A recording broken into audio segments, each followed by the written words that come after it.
Geometrical optics की exercise 3 का part number 1 discuss करते हैं।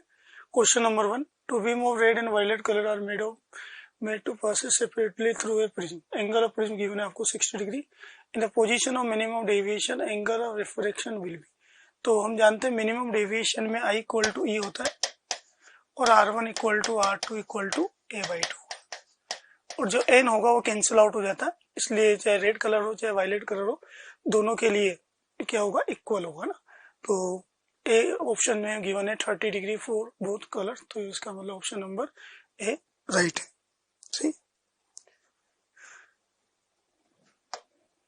क्वेश्चन नंबर 2 में हमें गिवन है कि रीजन 1 में है और angle of incident theta for which the beam just miss entering the region fourth ना, यानी फोर्थ वाले रीजन में जस्ट मिस कर रही है। मिस करने का मतलब है यहाँ पर जो एंगल होगा, ये वाला जो आर एंगल होगा वो अप्रोक्सीमेटली 90 डिग्री के इक्वल होगा।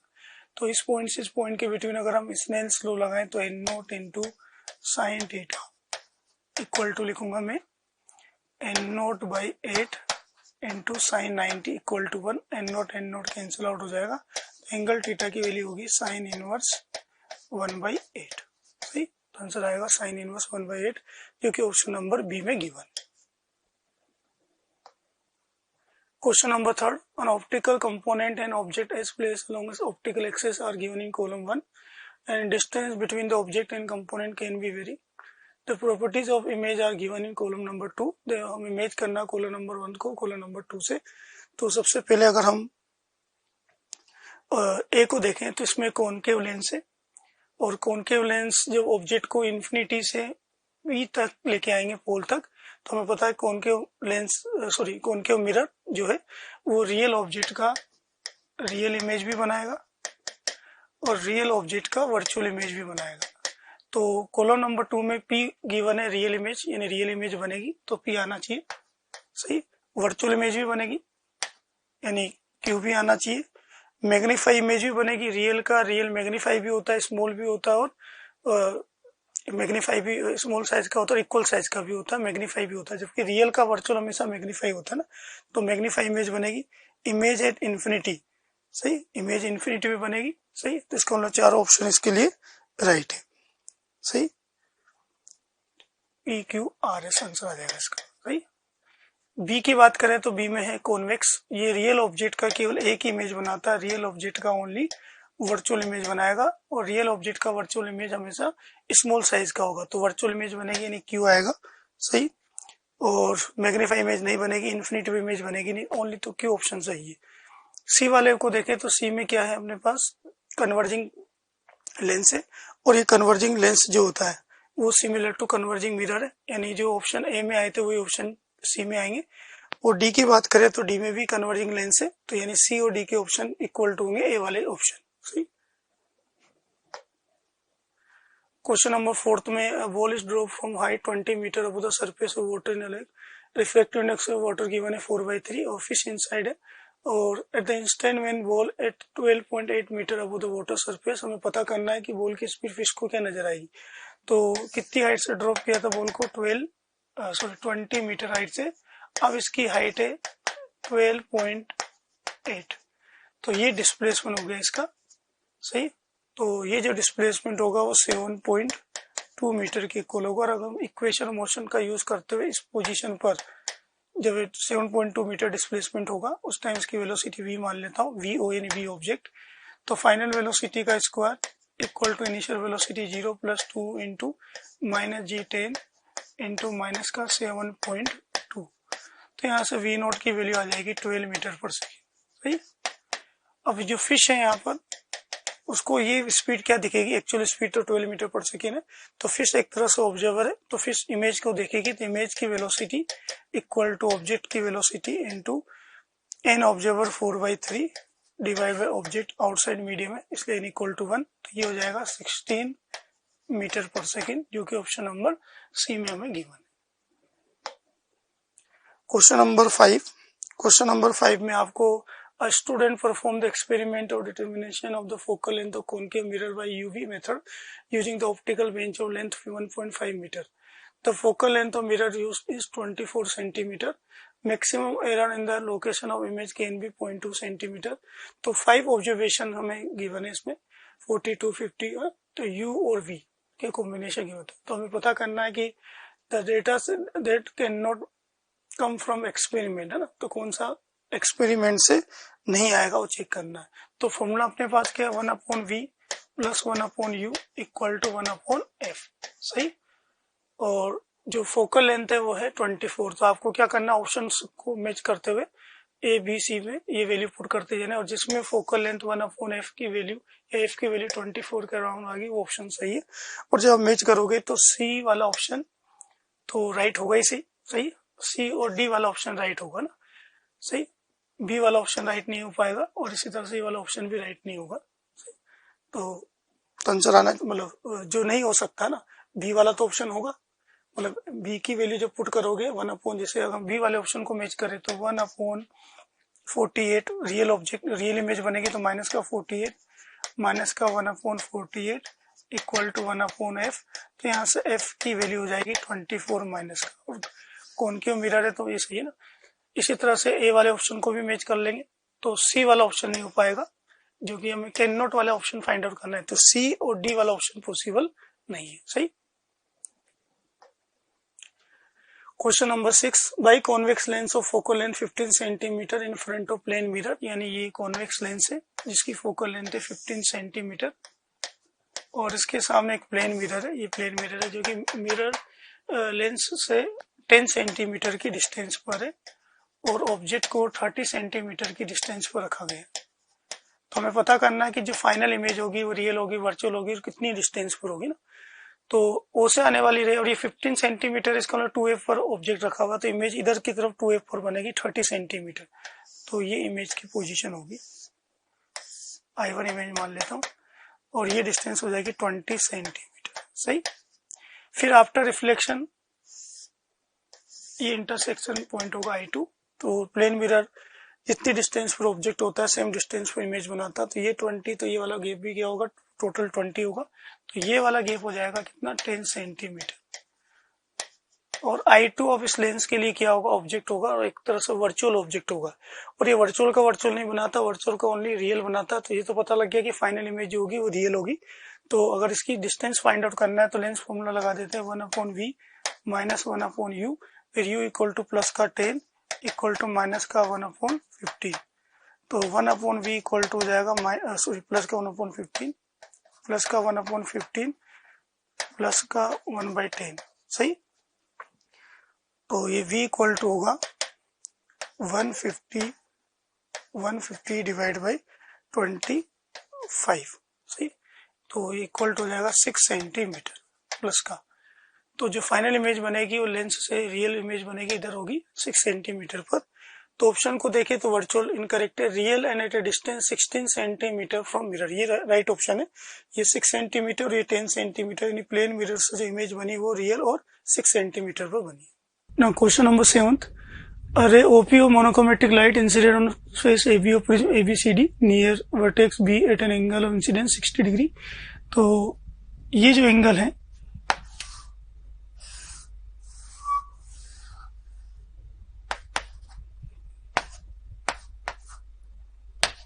ये 90 डिग्री है, ये 75 डिग्री, ये 135 और ये 60 डिग्री की बने।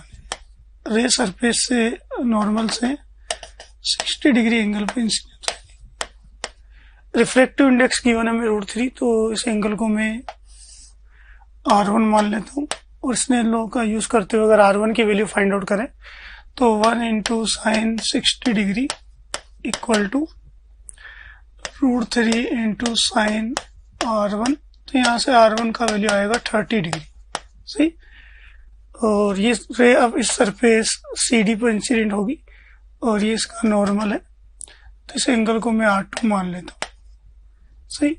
तो सबसे पहले हम R2 की वैल्यू फाइंड आउट करें। R1 30 है तो 30 प्लस 90 120 प्लस 60, ये पूरा एंगल हो गया 180। 135 है तो फिर ये 45 होगा, तो R2 की वैल्यू भी 45 डिग्री की इक्वल होगी। ऑप्शन नंबर 1 ए है, ray get totally internally reflected CD, यानी CD पर TIR होगा, ये चेक करना में। तो TIR की सिचुएशन है जो एंगल 45 डिग्री है वो सरफेस CD के लिए एंगल ऑफ इंसिडेंस है शुड बी ग्रेटर देन सी, यानी दोनों तरफ अगर साइन का फंक्शन ले तो 1/√2 greater than sine C, where sine C equal to 1/√3, यानी √3 ग्रेटर देन √2 आना चाहिए, जो कि होता है। इसका मतलब TIR होगा। तो ऑप्शन नंबर जो ए है वो राइट है ना। द रे come out through face AD, ये भी चेक कर लेते हैं। यहाँ TIR हो गया, तो आफ्टर रिफ्लेक्शन रे इस सरफेस पे इंसिडेंट होगी और ये इसका नॉर्मल हो गया। ये एंगल भी 45 होगा, सही। तो फिर ये वाला एंगल भी 45 प्लस 75, यानी ये वाला एंगल बनेगा 30 डिग्री, सही। और ये 30 बनेगा तो फिर ये वाला एंगल हो जाएगा 60 डिग्री, सही। तो इसका मतलब सरफेस AD से रे निकल चुका है। इसका मतलब बी वाला ऑप्शन राइट है। सी वाले और डी वाले ऑप्शन को चेक करते हैं। Angle between incident ray and emergent रे इज 90 और एंगल 120। तो ये जो फाइनल रे, इमर्जेंट रे और ये जो इंसिडेंट रे, अगर इनका एंगल चेक करें तो सरफेस एंगल, तो ये वाला एंगल बनेगा कितना, 30 डिग्री, बिकॉज ये वाला एंगल होगा 60 डिग्री, सही। तो इसका मतलब ये जो इंसिडेंट रे की डायरेक्शन है, ये डायरेक्शन, और ये जो इमर्जेंट रे की डायरेक्शन, इनके बिटवीन जो एंगल बन रहा है वो इक्वल टू 90 डिग्री, इसलिए सी वाला ऑप्शन भी राइट है। Now question number 8। Question number 8 में कॉलम नंबर 1 में μ1 μ2 में रिलेशन गिवन है, μ1 μ2 μ3 में, और ये जो लेंसेज है इसमें पता करना है कि कौन सा रे डायग्राम किससे रिलेटेड होगा। तो PQRS से चेक करते हैं। जैसे इस वाले को देखें, QP वाले को, तो इसमें ये लेंस गिवन है, ये रे इस सरफेस इस टाइप से इंसिडेंट हो रही है और ये इसका नॉर्मल होगा, और आफ्टर रिफ्रैक्शन ये रे डायग्राम है ना। तो ये रे स्ट्रेट निकल गई। इसका मतलब है μ2 और μ3 इक्वल आना चाहिए। μ2 μ3 सी वाले में गिवन है, उसका मतलब सी में P आएगा ना। और ये रे, ये जो नॉर्मल है, नॉर्मल के पास आ रही, इसका मतलब है μ2 ग्रेटर देन μ1 होना चाहिए। μ2 ग्रेटर देन μ1 होने का मतलब ए वाले में भी P आएगा, सही। चलिए अब Q वाले को चेक करते हैं। रे सबसे पहले सरफेस से इंसिडेंट हो रही है और ये इसका नॉर्मल होगा। नॉर्मल से अवे जा रही है ना। नॉर्मल से अवे जाने का मतलब हो गया कि μ1 ग्रेटर देन μ2 होगा। μ1 ग्रेटर देन μ2 होने का मतलब बी वाले में Q आएगा ना। और फिर रे इस सरफेस में इंसिडेंट हो रही और ये इसका नॉर्मल हो गया। अगेन नॉर्मल से ऊपर जा रही है। नॉर्मल से ऊपर जाने का मतलब हो गया μ2 ग्रेटर देन μ3 होना चाहिए। μ2 ग्रेटर देन μ3 होने का मतलब इसमें Q आएगा, सही, डी में। नाउ आर वाले को चेक करते हैं। ये सरफेस का ये नॉर्मल होगा, सही। नॉर्मल की टुवर्ड्स नॉर्मल शिफ्ट हो रही है, इसका मतलब μ2 ग्रेटर देन μ1 होगा। μ2 ग्रेटर देन μ1 यानी ये हो गया आर। फिर ये स्ट्रेट निकल गया, यानी μ2 और μ3 इक्वल होंगे। μ2 और μ3 इक्वल होनी चाहिए, इसमें भी आ रहा है, सही। नाउ एस वाले को चेक करते हैं। ये सरफेस का नॉर्मल होगा। नॉर्मल से वह जा रही है, इसका मतलब μ1 ग्रेटर देन μ2 होगा। μ1 ग्रेटर देन μ2 होने का मतलब इसमें ऐसा आएगा। फिर ये इस सरफेस का नॉर्मल होगा। नॉर्मल से अवे चलेगी। नॉर्मल से अवे जाने का μ2 ग्रेटर देन μ3 होगा। μ2 ग्रेटर देन μ3 इसका मतलब इसमें ऐसा आएगा, सही। टी वाले ऑप्शन को चेक करते हैं। ये सरफेस का नॉर्मल होगा। नॉर्मल से अवे जा रही है, इसका मतलब μ1 ग्रेटर देन μ2 होगा। μ1 ग्रेटर देन μ2 इसमें मतलब टी आएगा, सही। और फिर ये इस सरफेस का नॉर्मल है, सॉरी स्ट्रेट निकल गई और स्ट्रेट निकल के μ2 इक्वल टू μ3 होगा। μ2 इक्वल टू μ3 इसका मतलब इसमें आएगा टी। तो ये आंसर आना चाहिए, यानी ए में आएगा PR, बी में आएगा QST और ये PRT और QS, सही। Question number 9। Focal length of biconvex lens given है 20 centimetre. An object move from 25 to in front of to 50 centimetre ना। तो मैग्निफिकेशन चेंज होके M25 से M50 हो गया। तो दोनों का रेशियो निकालना है। तो सबसे पहले 25 वाले का रेशियो निकालते हैं। तो M25 equal to F upon F plus U, ये वाला फॉर्मूला यूज करूंगा। बाई कॉन्वेक्स लेंस है तो ये जाएगा प्लस का 20 डिवाइड बाई प्लस का 20। U विथ साइन पुट करें तो माइनस का 25। तो 20 अपॉन -5 यानी ये इक्वल टू हो गया माइनस का 4, सही। अब M50 की बात करते हैं तो M50 इक्वल टू हो जाएगा, अगेन सेम फॉर्मूला यूज करूंगा। F की वैल्यू तो 20 अपॉन 20 और माइनस का 50, सही। तो ये इक्वल टू होगा 20 डिवाइड बाई फिर 20 माइनस 50 इक्वल टू हो जाएगा माइनस का 30। ये 0 से 0 2/-3 हो जाएगा, सही। और दोनों का रेशियो निकाल लेते। M25 अपॉन 50 दोनों को डिवाइड कर दे तो ये इक्वल टू हो जाएगा 6, सही। तो आंसर आ जाएगा 6। Question number 10। Image on object approaching convex mirror of radius of curvature 20 centimetre. तो कॉन्वेक्स मिरर है ये, इसका रेडियस गिवन है 20, तो फोकस एफ इक्वल टू होगा 10 centimetre. Move from 25.3 metre to 50/7 metre in 30 second. तो एवरेज स्पीड हमें find out करना है किलोमीटर पर आवर में। तो पहले जो ऑब्जेक्ट है वो 25/3 सेंटीमीटर की पोजीशन पर, ये 20। तो पता कर लेंगे इमेज कहाँ बनी होगी इस केस में। तो 1/v1 विच साइन पुट करें तो माइनस का 3/25 सही इक्वल टू 1/10। तो 1/v1 इक्वल टू 1/10 प्लस 3/25। तो v1 इक्वल टू हो जाएगा 250/55 सही। इसको आगे भी सॉल्व कर सकते हैं, ये हो जाएगा 50/11 मीटर सही। अब डिस्टेंस होगी 50/7, ये डिस्टेंस है 50/7। ऑब्जेक्ट की डिस्टेंस मिरर से 50/7 है। तो वापस अब इमेज की पोजीशन निकालें तो 1/v2 माइनस 7/50 इक्वल टू 1/10। तो ये 1/v2 इक्वल टू होगा 1/10 प्लस 7/50। तो v2 इक्वल टू हो जाएगा 50/12 सही। 50/12 का हम लोग हो गया ये 25/6। तो ऑब्जेक्ट जब 25/3 से 50/7 गया तो इमेज जो है 50/11 से 25/6 में मूव की। तो दोनों का डिफरेंस ले v2 माइनस v1 ले लेते हैं, यानी 25/6 माइनस 50/11 सही। ये तो हो गया डिस्टेंस। इसको डिवाइड कर देंगे टाइम से, और टाइम में 30 मिनट। तो ये स्पीड आ जाएगी एवरेज स्पीड, और ये आएगी मीटर पर सेकंड में। इसको किलोमीटर पर सेकंड में कन्वर्ट करने के लिए 18/5 से मल्टीप्लाई कर देते हैं, और जब सब कुछ कैलकुलेट करेंगे तो ये इक्वल टू आएगा 3 किलोमीटर पर आवर सही। क्वेश्चन नंबर 11, इसमें एक ग्लास स्लेब गिवन है आपको जिसका थिकनेस है 8 centimetre and refractive index mu3 is placed over a point source of light on plane surface. It is seen that light emerges out of the top surface of slab from circular area of radius r। तो r की value find out करना है। तो ये slab है और इसके यहाँ पर एक लाइट पॉइंट सोर्स है, इसकी थिकनेस है 8 सेंटीमीटर। लाइट सोर्स से रे आएगी और रे तब तक निकलती रहेगी जब तक कि TIR नहीं होगा, और TR तब होता है जब I ग्रेटर देन C, यानी I इक्वल टू C तक रे निकलेगी। तो ये I इक्वल टू C वाली सिचुएशन, यहाँ पर जो एंगल होगा वो C होगा ना, और ये सर्कुलर पोर्शन आपको विजिबल दिखेगा, और इसका रेडियस आपको गिवन है कैपिटल R, जो कि फाइंड आउट करना है ना। ये एंगल C है तो फिर ये वाला एंगल भी C होगा। इसको मैं H मान लेता हूँ। तो यहाँ से 10C इक्वल टू लिखेंगे R/H। तो R इक्वल टू हो जाएगा H इंटू 10C सही। और साइन C जो होता है वो 1/μ यानी 3/5। तो C की वैल्यू हो जाएगी 37 डिग्री। तो R इक्वल टू होगा 8 इंटू 1037 जो कि 3/4 होता है। तो यहाँ से 6 सेंटीमीटर आंसर आ जाएगा सही।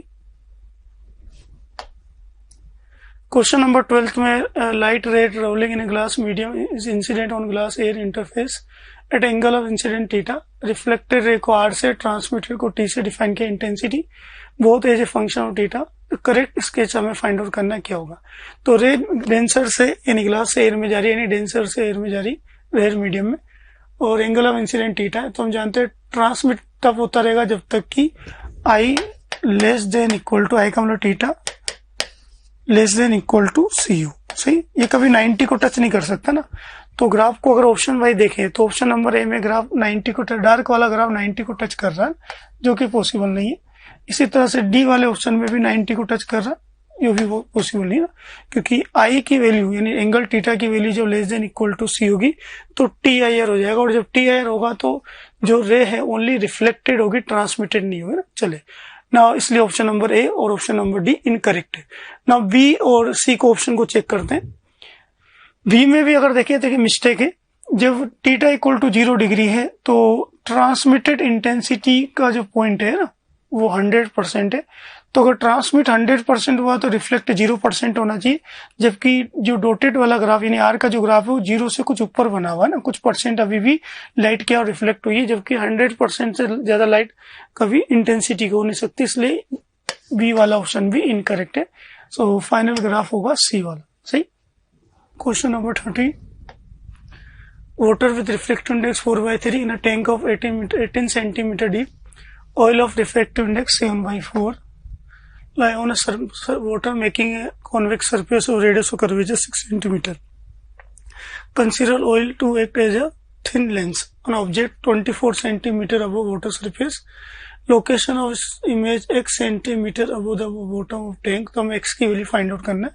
ये कहने में तो लेंस है, पर ये लेंस नहीं हो सकता, मतलब जो लेंस हम यूज करते हैं जनरली वो नहीं होगा, बिकॉज सराउंडिंग मीडियम क्या डिफरेंट है, इसलिए रिफ्रैक्शन थ्रू स्फेरिकल सरफेस वाला मेथड यूज करते हुए हमें आगे की कैलकुलेशन करना होगा। तो सबसे पहले स्फेरिकल सरफेस से रिफ्रैक्शन होगा, तो रह जाएगा n इक्वल टू 1 से 7/4 में, तो 7/4 divide by V1 -1 upon -24 equal to 7/4 -1 divide by 6 plus का 6, आर की वैल्यू प्लस का 6, तो यहां से V1 की वैल्यू आएगी प्लस का 21 सेंटीमीटर।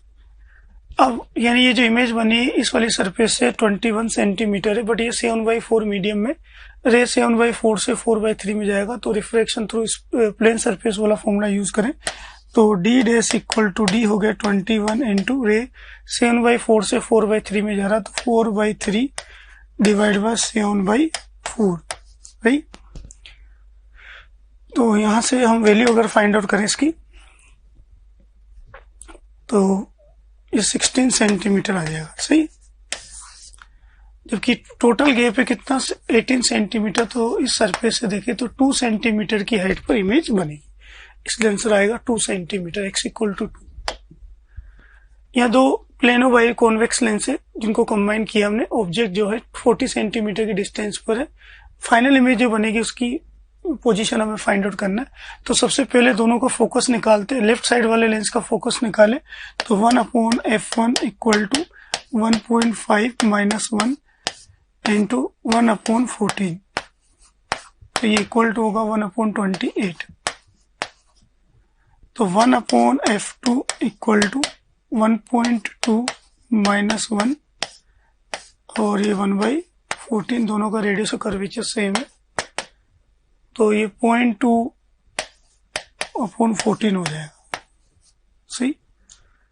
तो टोटल फोकस हो जाएगा 1/f equal to 1/f1 plus 1/f2, तो 1/28 प्लस 0.2 डिवाइड बाई 14, सही।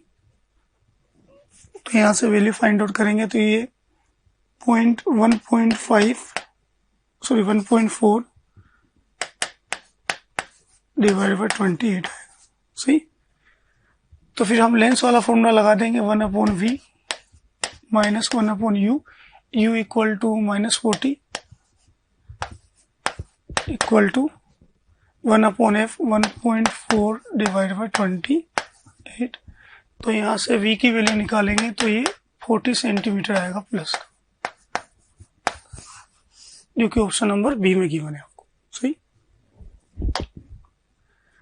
क्वेश्चन नंबर 15 में for light incident from on meta material appropriate ray diagram, अभी मेटर मटेरियल के बारे में इस पैराग्राफ में बताया गया होगा आपको। मेटर मटेरियल ऐसे मटेरियल्स होते हैं जिनका रिफ्रैक्टिव इंडेक्स लेस देन 0 होता है, यानी नेगेटिव होता है ना।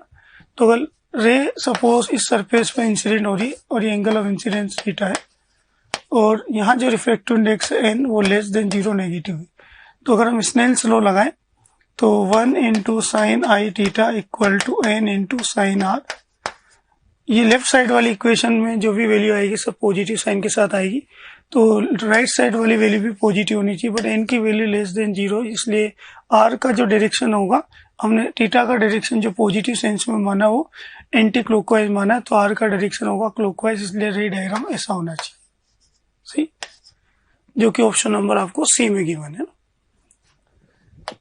इसी पैराग्राफ का अगला पार्ट है question number 16, speed of light in A Meta materials, तो स्पीड v इक्वल टू क्या लिखेंगे, c upon magnitude of n, ऐसे तो c बाई n होता है, यहाँ पर मॉडुलस इसलिए लगाया बिकॉज स्पीड कभी नेगेटिव नहीं होता, तो speed of light in meta material v equal to c by magnitude of n, मतलब बी वाला ऑप्शन इसमें राइट होगा।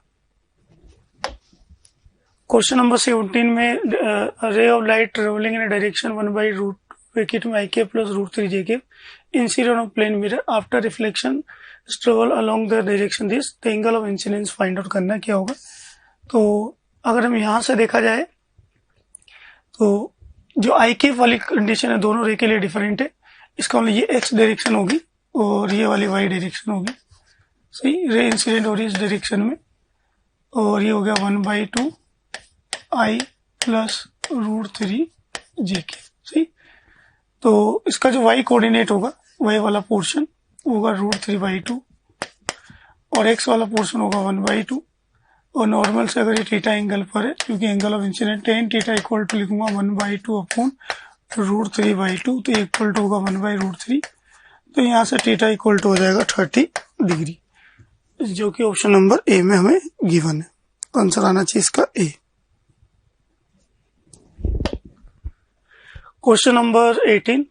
Image an object formed by plano convex lens at a distance n centimeter behind the lens is real and is 1/3 of size of object. Wavelength of light inside lens 2/3 times the wavelength in free space. तो इस wavelength से n की value अगर हम find out करें तो n equal to यहाँ से आ जाएगा 3/2, रिफ्लेक्टिव इंडेक्स होगा 3/2 होगा। तो रेडियस ऑफ कर्वेचर हमें फाइंड आउट करना है प्लेनो कॉन्वेक्स लेंस से, तो फोकस 1/f इक्वल टू लिखूंगा 3/2 divide by 1 minus 1 into 1/r, तो radius where R radius of curvature है, तो f इक्वल टू हो जाएगा यहाँ से 2r, सही।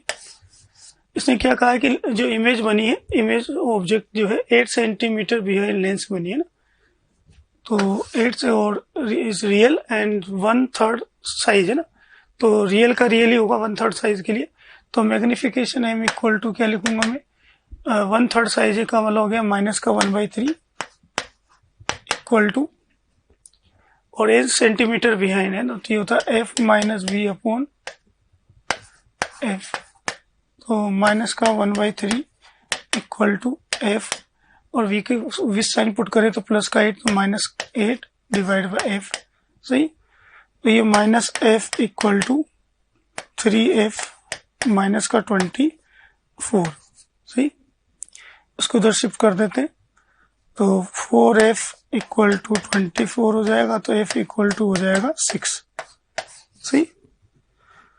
f इक्वल टू 6 है, तो हमें फाइंड आउट करना r क्या होगा, तो r equal to f equal to 2r से r इक्वल टू हो जाएगा 3 मीटर, जो कि ऑप्शन नंबर सी में गिवन। नाउ क्वेश्चन नंबर 19, इसमें ये प्रिज्म है जो कि रिफ्रैक्टिव इंडेक्स μ1 का इनसाइड बॉक्स है μ2 रिफ्रैक्टिव इंडेक्स और सराउंडिंग मीडियम μ3 मानते हुए हमें चेक करना है कि लिस्ट 1 लिस्ट 2 में क्या कंपेरिजन होगा, जो कि ऑप्शन नंबर ABCD में गिवन है ना। तो सबसे पहले अगर हम देखें EF वाली रे को, ये रे स्ट्रेट जा रही यहाँ तक, फिर इधर मुड़ गई ना, इसको लिए नॉर्मल के टुवर्ड्स नॉर्मल शिफ्ट हुई है, इसका मतलब μ2 ग्रेटर देन μ1 होगा ना, तो μ2 ग्रेटर देन μ1 आना चाहिए ना। इसके लिए P वाला EF के लिए μ2 ग्रेटर देन μ1 होगा ना।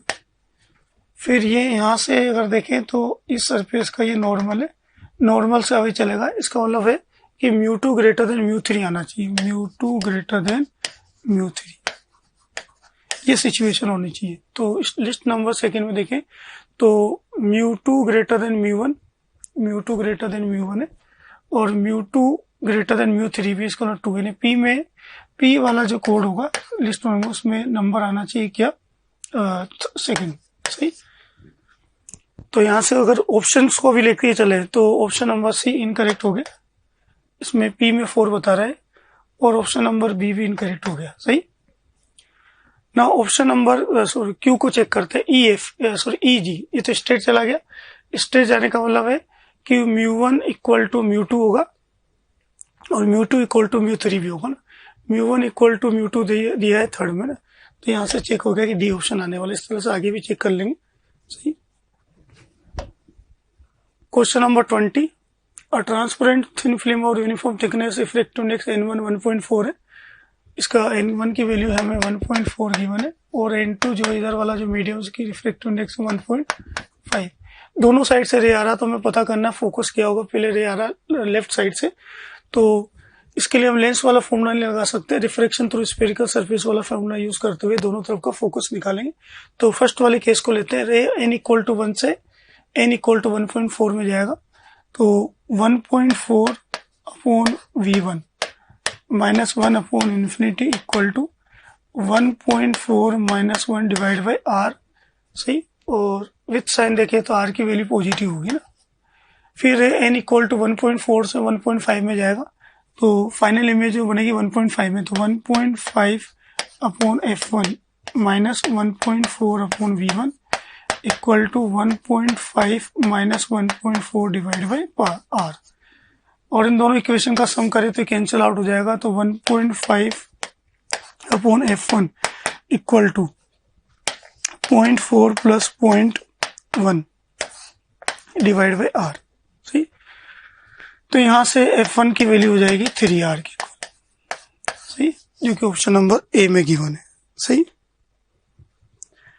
अब रे सेकेंड वाला केस लेते हैं। अगर रे मान लो इधर से आ रहा है तो यानी रे सबसे पहले 1.5 में 1.5 से 1.4 में जाएगा, तो 1.4 अपॉन V1 है ना, इसके लिए V1 मान लेते हैं, minus 1.5 divide by infinity equal to 1.4 minus 1.5 divide by minus का R। अब रे 1.4 से n इक्वल टू 1 में जाएगा, तो 1 upon F2 minus 1.4 divide by V1 equal to 1 minus 1.4 divide by R minus का। सही। दोनों इक्वेशन का सम कर देते हैं, तो 1 अपॉन F2 इक्वल टू ये हो जाएगा पॉइंट माइनस माइनस प्लस होके 0.5 अपॉन R, यानी F2 इक्वल टू हो जाएगा 2R, जो कि ऑप्शन नंबर सी में हमें गिवन है। Now question number 21, a point source S is placed at the bottom of the transparent block of height 10 mm, refractive index 2.72, it's emerged in a liquid of refractive index जो given है figure में। It is found that the light emerged from the block to the form a circle of bright spot of diameter 11.54 mm। तो refractive index और liquid हमें find out करना है। इसी मतलब एक्सरसाइज 3 में इस टाइप का क्वेश्चन हमने अटेम्प्ट किया था, और थ्योरी में भी आपको रिजल्ट फाइंड आउट करवाया होगा कि रेडियस जो होती है वो R इक्वल टू होती है रेयर मीडियम का refractive index into height divide by denser medium का refractive index minus rare medium का रिफ्रैक्टिव इंडेक्स, और 2 से मल्टीप्लाई कर देते हैं ताकि ये D की इक्वल होगा ना। तो D इक्वल टू आपको गिवन है 11.54, NR इक्वल टू गिवन है आपको, NR की वैल्यू तो आई थिंक फाइंड आउट करना आपको, NR फाइंड आउट करना है। एंड D की जो वैल्यू है वो गिवन है आपको 2.72, और H की जो वैल्यू हाइट वो इक्वल टू गिवन है 10 मिलीमीटर। सही। और जब इन सब की वैल्यू पुट करेंगे तो फाइनली ये होगा 1.36 आंसर आ जाएगा इस वाले फॉर्मूले का यूज करने के बाद।